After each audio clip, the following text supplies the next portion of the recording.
Tech Sounds presenta Con su permiso.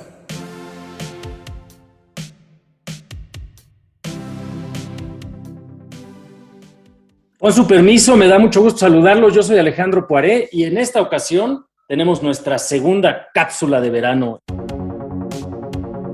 Particularmente del fenómeno político, pues nos convertimos un poquito en carne de cañón de estrategias específicas de ciertos liderazgos. En ambas posiciones hay vivencias, hay miedos, hay incluso parte de realidades, pero Claro. Efectivamente el miedo domina y la capacidad real de diálogo se termina por completo.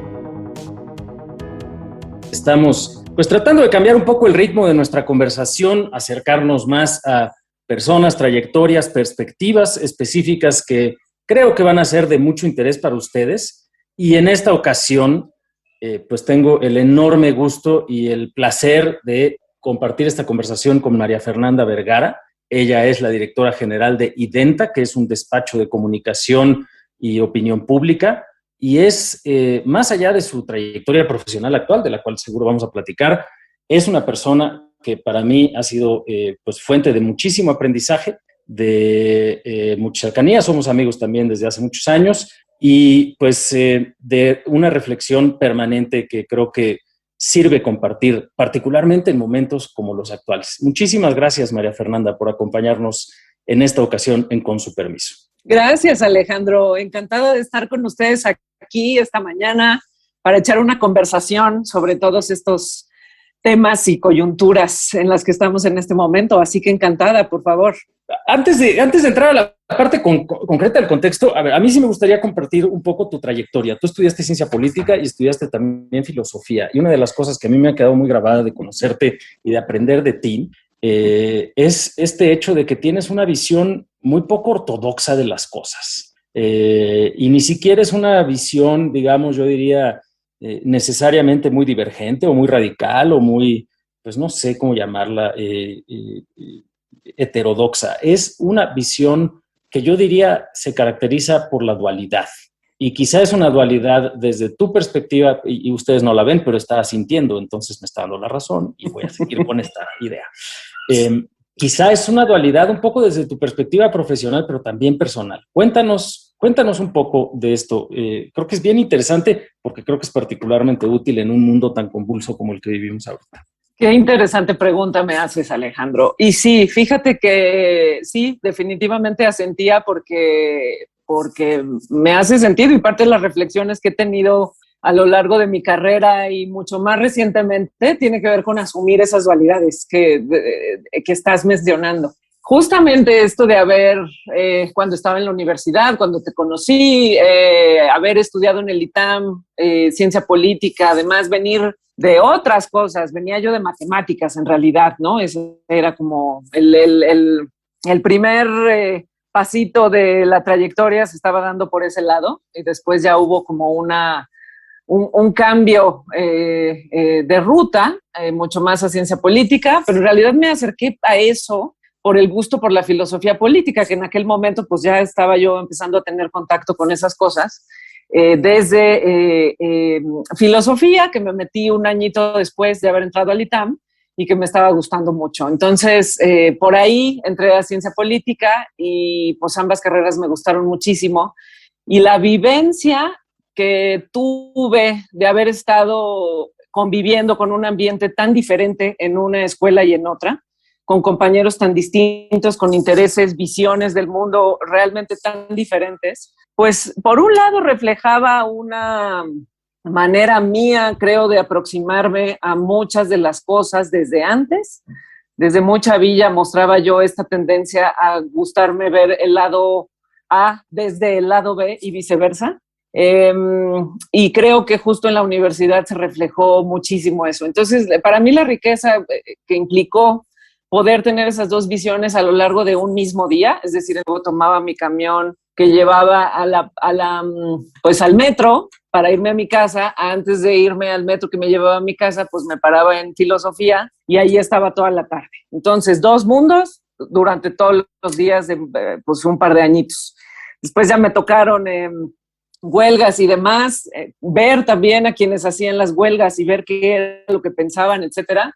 pues también otro aprendizaje interesantísimo. Y bueno, pues luego ya la vida me llevó y fui tomando la ruta de la opinión pública, que fue para mí como una muy buena síntesis, algo que realmente en donde encontré una manera de responder a muchas de las preguntas que yo tenía en aquel momento y ha seguido siendo para mí ese lugar fantástico de preguntarme por qué somos como somos, por qué nos comportamos de esta manera en lo colectivo, en lo electoral en particular, pero también en muchos otros temas, y ha sido para mí ese el abrevadero para satisfacer todas las curiosidades de la vida hasta ahora. Entonces, bueno, pues me he dedicado a eso, a estudiar la opinión pública desde hace muchos años, mucho en el tema de gobierno, de elecciones, por qué votamos como votamos, por qué pensamos como pensamos sobre nuestros gobiernos, si somos, como se ha llegado a decir, autoritarios desde la médula o no, ¿dónde estamos, no? Como mexicanos. Eso para mí pues ha sido una pregunta que ha dirigido toda mi carrera,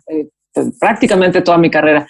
Y muchas otras preguntas también sobre cómo somos en otros temas también muy importantes. Ahora, en este momento en el que México y el mundo entero está cambiando sus visiones y valoraciones sobre cosas como el género, sobre un montón de exclusiones que hemos llevado a cabo de manera totalmente normalizada durante muchos años, pues es otra de las preguntas sobre las cuales he estado trabajando en los últimos años y parte de la misma inquietud, ¿sí?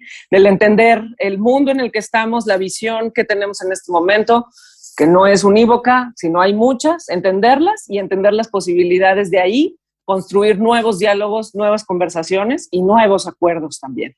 Pues sí creo que estamos un poquito en ese momento, pero antes de ir a ese momento que es súper importante, dijiste dos cosas que me llamaron mucho la atención.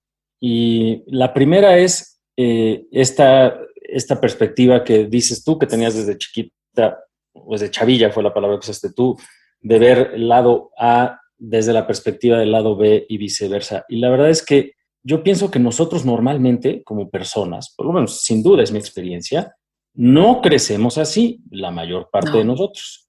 No traemos esa perspectiva y de hecho hay muchísimas presiones sociales de mercado, de estructura de laboral, familiar, etcétera, religión, las que quieras.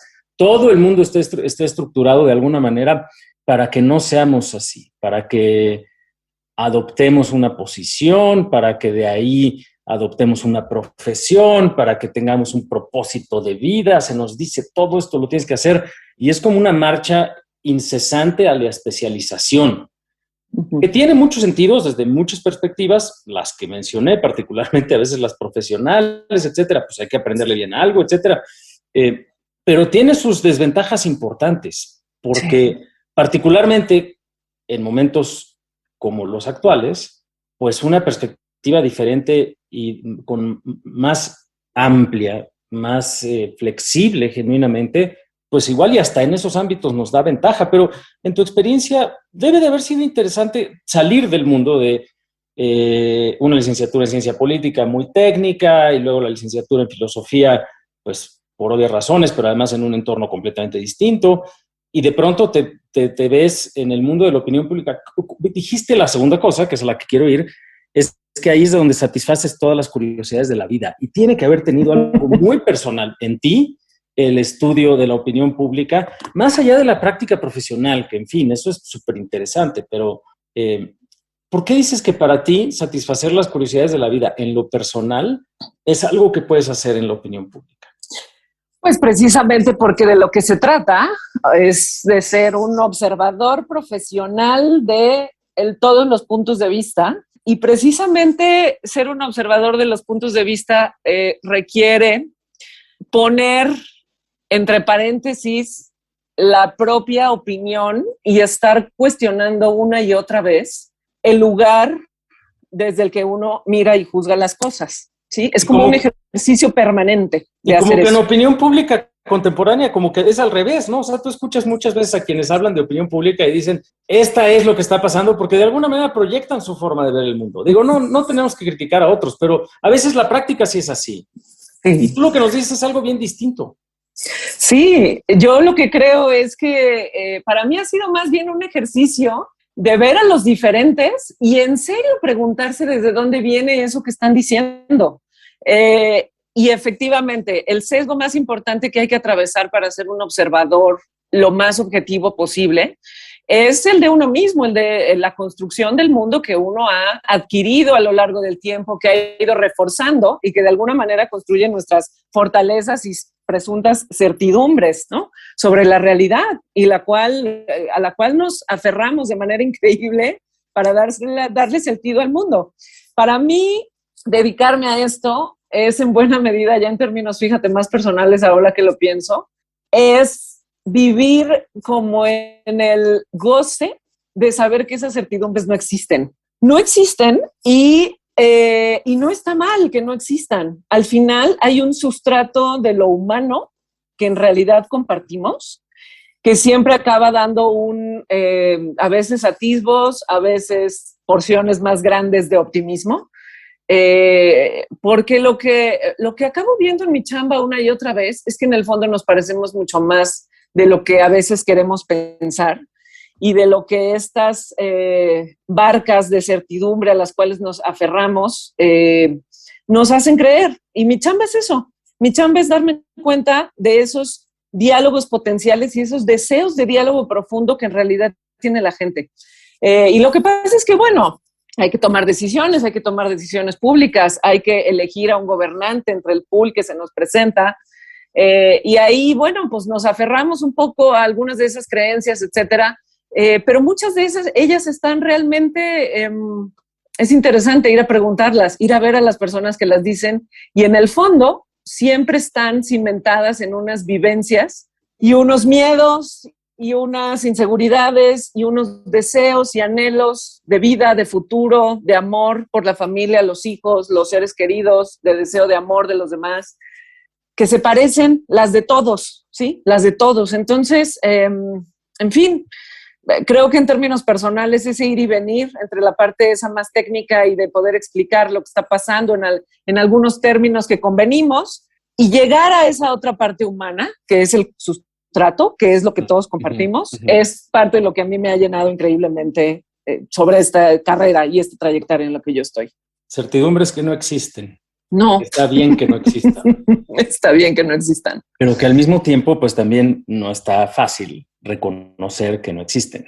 Sobre todo cuando llevamos una inversión emocional, profesional fuerte, a darles un lugar a esas certidumbres que no debieran de tener necesariamente, ¿no? Y luego, buena parte de estos fenómenos de la polarización parten de ahí, parten de nuestra incapacidad para asumir que estamos asidos de una certidumbre que es una construcción. Sí. Y que puede ser una forma de argumentar útil en un momento dado, pero que puede ser también muy destructiva, porque particularmente en el fenómeno político, pues nos convertimos un poquito en carne de cañón de estrategias específicas de ciertos liderazgos. Y creo que eso es algo que no nos damos cuenta. Está muy bonito esto que dices, porque normalmente la gente se aproxima, y tú y yo hicimos un ejemplito de esto, un pequeño experimento, pero no sé si te acuerdas, preguntándole a alguna audiencia sobre si creían que las personas en general entienden o no de economía y de política.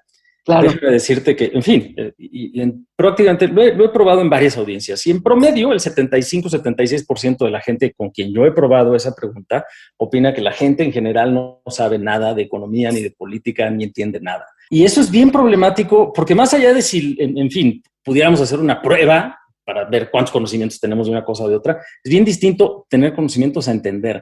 Y si nuestra aproximación es que todos los demás no entienden, pues entonces nuestra aproximación es de mucho miedo, por definición. ¿Y cómo cubrimos? Porque pues imagínate, si toda la gente decide y toda la gente no entiende, entonces ¿qué tengo que hacer? Protegerme de esa turba ignorante que me va a hacer daño. Me va a quitar lo poco que tengo, aun si son solo mis sueños.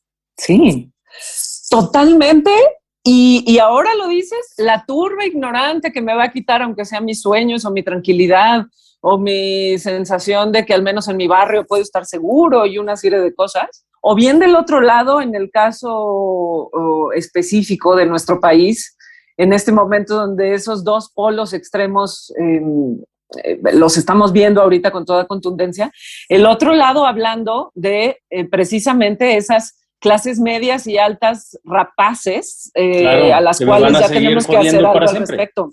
me van a seguir expoliando, me van a seguir sobajando, etcétera, etcétera. Sí. En ambas posiciones hay vivencias, hay miedos, hay incluso parte de realidades, pero claro, efectivamente el miedo domina y la capacidad real de diálogo se termina por completo.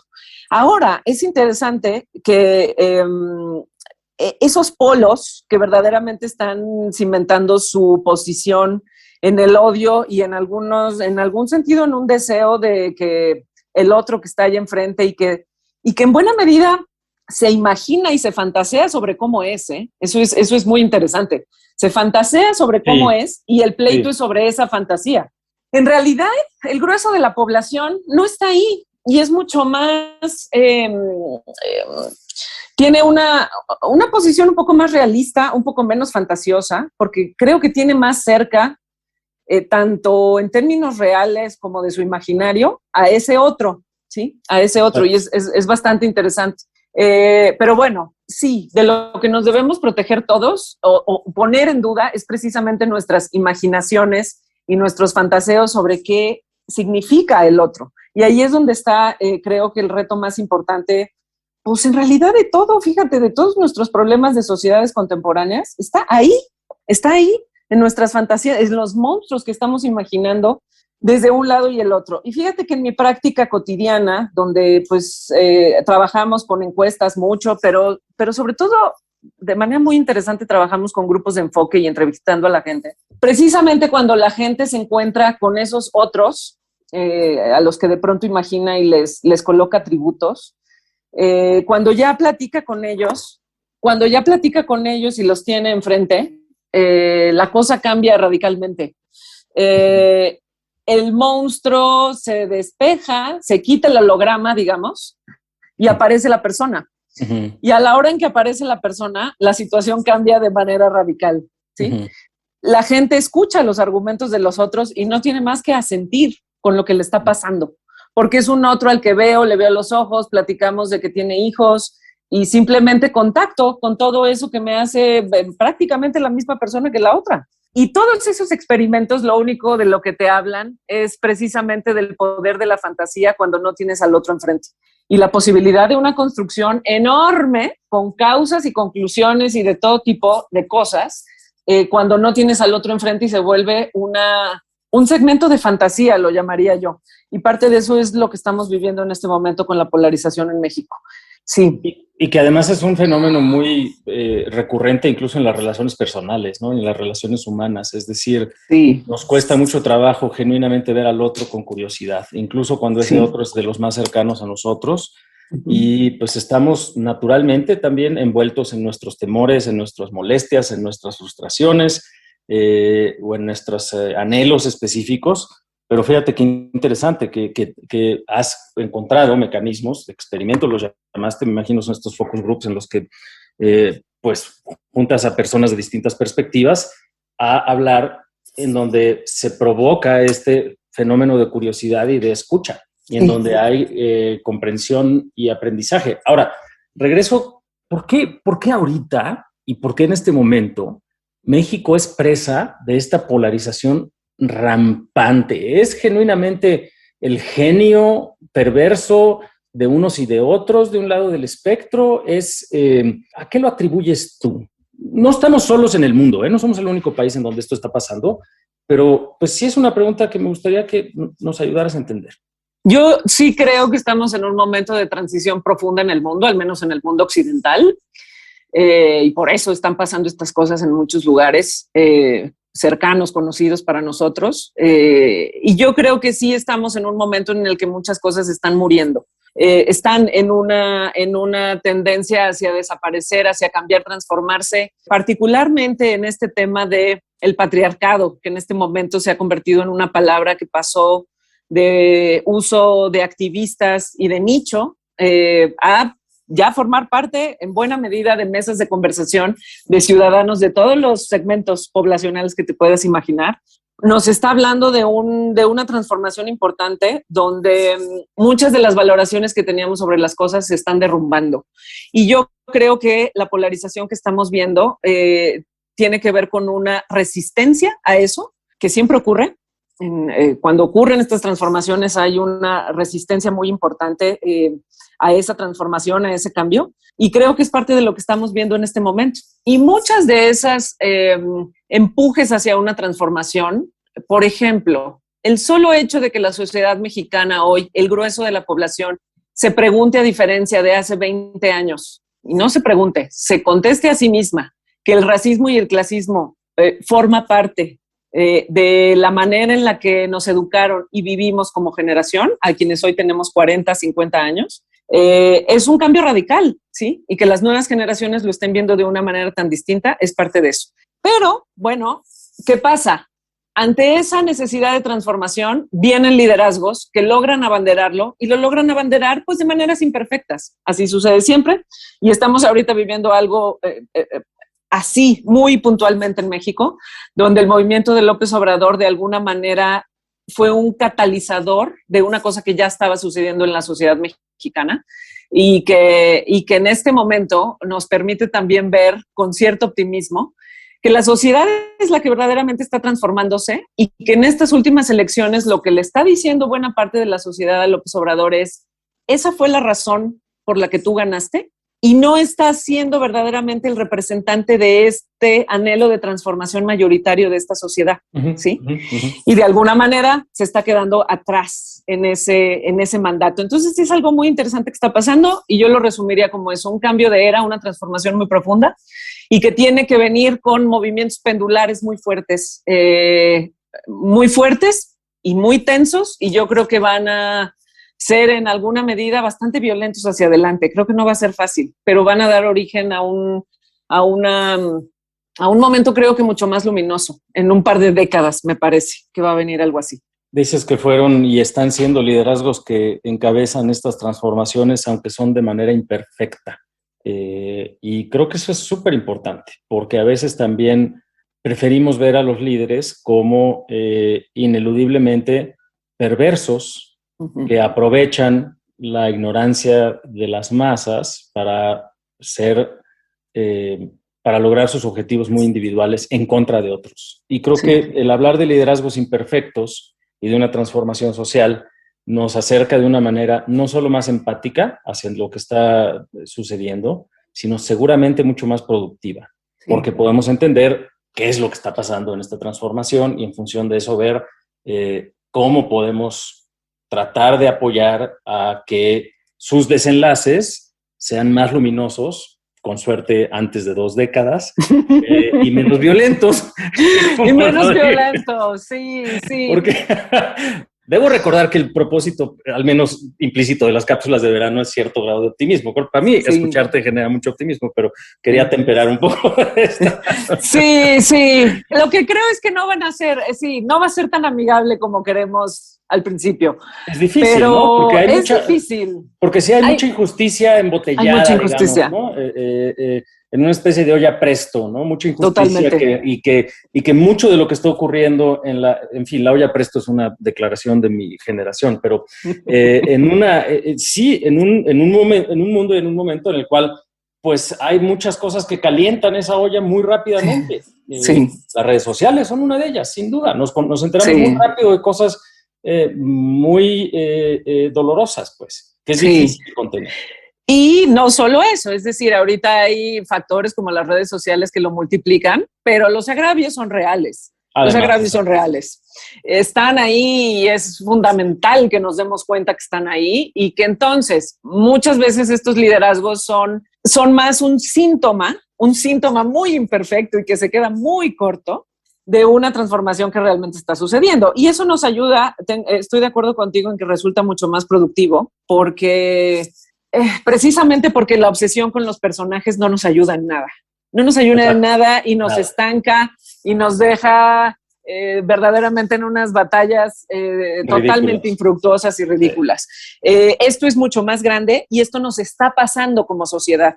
Entonces, en la medida en la que nos decimos a nosotros mismos que nos está pasando y lo estamos haciendo, pues entra un tema de responsabilidad individual o colectiva que deja los liderazgos y los caudillismos ya en un lugar, seguirán siendo importantes, pero bastante menor de lo que a veces nuestras obsesiones los colocan, ¿sí? Y de alguna manera nos dejan bastante impotentes frente a la realidad. Entonces, creo que la otra posición es mucho más productiva, definitivamente. Y mucho más responsable, mucho más cívica incluso, aunque el término nos pueda parecer odioso, ¿no? Sí, y la gente lo hizo al votar ahora en el 21, ¿eh? Hay mucho de eso allí, hay mucho de responsabilidad, hay mucho incluso de quienes son favorables al gobierno actual, que están diciendo, esto no es cheque en blanco y te voy a llamar la atención. Es una actitud totalmente responsable y totalmente de que aquí el que manda soy yo, y no porque tú lo digas, es porque es en serio. Y eso es motivo de optimismo realmente. Pues con ese motivo de optimismo tenemos que cerrar. María Fernanda, muchas gracias. Se nos ha acabado el tiempo en estas cápsulas de verano con su permiso. No sin antes recordarle a la gente que nos comparta, que nos siga en Twitter en la cuenta de C Sociales Tech y que para la próxima emisión de esta cápsula nos responda a la pregunta de si en su opinión estamos viviendo en la sociedad occidental la muerte del patriarcado. Esa estuvo buenísima. Esa me encantó. Sí. Pero yo sí creo que, en fin, yo sí creo que lo estamos viviendo en alguna medida. Yo sí. Y, pues como toda muerte de un sistema de organización social o de dominación, si lo queremos ver así, pues sí tiene sus estertores muy, muy feos. Así es.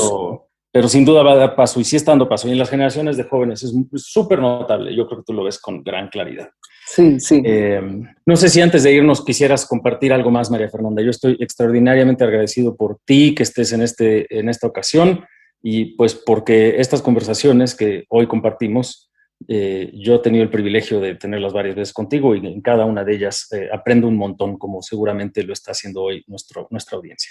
Y para mí también siempre ha sido gran motivo de aprendizaje conversarlo contigo, Alejandro, y precisamente con eso cerraría, con que dialoguemos, valoremos el diálogo en serio, pero el diálogo que suelta sus amarras, que suelta las ganas de tener la razón y las ganas de cuidarnos tanto, ¿no? Un diálogo que verdaderamente se enfoque en la mirada del otro y en saber que es un otro igual que yo, que comparte la mayor parte de los miedos y los anhelos.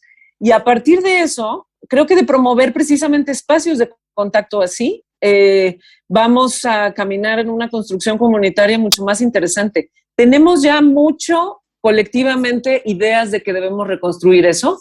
Creo que espacios de diálogo en serio es por donde podemos empezar a hacerlo paso a pasito, cada uno en nuestro contexto y en nuestro pequeño círculo. Así que muchas gracias por invitarme a dialogar, por hacerlo en otros contextos y por hacerlo también aquí. Me da mucho gusto estar aquí con ustedes. Muchísimas gracias, María Fernanda. Con su permiso, nos escuchamos a la próxima. Gracias, escúchenos, compártanos. Hola, ¿qué tal? ¿Cómo están? Yo soy Alejandro Poiré y como saben, me interesa mucho estar hablando de los temas de coyuntura y de las implicaciones de lo que ocurre en la política de nuestro país y del mundo. Y por eso es que durante este verano, con su permiso, les invito a que me acompañen en cápsulas especiales donde vamos a tener invitados sorpresas y conversaciones en cápsulas breves, donde estaremos hablando de los temas más importantes de la agenda pública de nuestro país. Escucha un nuevo episodio todos los martes de julio en tu plataforma de audio favorita. Se va a poner bueno. Muchas gracias al equipo del Tecnológico de Monterrey y de Tech Sounds. Productor ejecutivo de Tech Sounds, Miguel Mejía.